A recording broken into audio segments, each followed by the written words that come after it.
নতুন captain experience আছে next গেমত বেক কৰিব ৰিয়ান পৰাগ নেক্সট বেক কৰিব কনফিডেন্স ইয়েছ 100% CSK খৰাব বেয়া লাগিল হোম টিম হৈ হাৰিল স্ক'ৰ যদি 30 মান বেছি হ'ল হয় তেতিয়াহ'লে কিবা এটা আশা কৰা গ'ল হয় ষ্টাৰ্টিংটো ঠিক আছিল কিন্তু মাজতে যে উইকেটটো গ'ল তাৰ কাৰণে অলপ কিবা ৰিয়ান পৰাগ যদি 5 অভাৰ থাকিলে হয় আজি মেচৰ যে নতিজাটো চেলেঞ্জ হ'ল হয়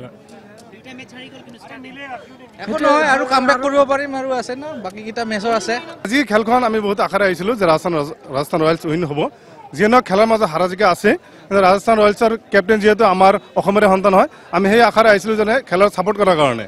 যিয়ে নহওক দুটা খেল ইতিমধ্যে আমাৰ ৰাজস্থান ৰয়েলছে হাৰিছে পৰৱৰ্তী যিবোৰ খেল আছে আমি আশাবাদী যাতে ৰাজস্থান ৰয়েলছ মানে উইন হয় আৰু আমাৰ অসম সন্তানৰ যাতে গৌৰৱ হয় KKR জিকিব পাৰে কিন্তু ৰিয়ান পৰাগে আকৌ এদিন জিকি পেলাই অসমৰ মাটিত জিকাই তুলিব মই এইটো মোৰ বিশ্বাস নেক্সট মেচ যিয়ে নহওক এইবাৰ যে হাৰিছে হৰাটো একো ডাঙৰ কথা নহয় মানুহে মানুহৰ জীৱনত কেতিয়াবা হাৰিব পাৰে কিন্তু তাৰ অৰ্থ এইটো নহয় যে সদায় হাৰিব সেইটো হয় জানো গতিকে ৰিয়ান পৰাগে খেলিছে যে অসমৰ কাৰণে সেইটো ডাঙৰ কথা এতিয়া অহাকালিৰ খেলখন কি হ'ব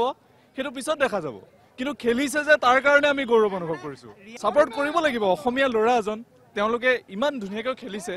তেওঁ আজি ভুল হৈ শিকিব এদিন জিকিব মই ছাপোৰ্টাৰ আছিলোঁ যে ৰাজস্থান ৰয়েলৰ কিন্তু ৰাজস্থানে পিন্ধিছোঁ কিন্তু যাই কিনে ষ্টেডিয়ামৰ ভিতৰত যাই কিনে মোৰ মানে খেলাটো চাই কিনে এনেকৈ হৈ গৈছে না মই ইতান আৰু মই চোলাটো খুলি দিব মন যায় আছে কিন্তু কি কৰিম আৰু নুখুলো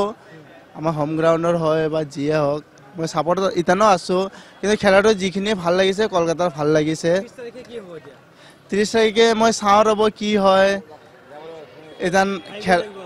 আহিম আকৌ কিন্তু মই ৰাজস্থানৰে ফ্ৰেণ্ড আছোঁ ইতানো মই হৈয়ে থাকিম ঠিক আছে 30 তাৰিখৰ খেলা হ'লেও ৰাজস্থানৰ লগতে লাগিছে অলপ হ'লেও লাগিছে কিন্তু একো ক'বলৈ নাই কোনো এটা ৰাস্তা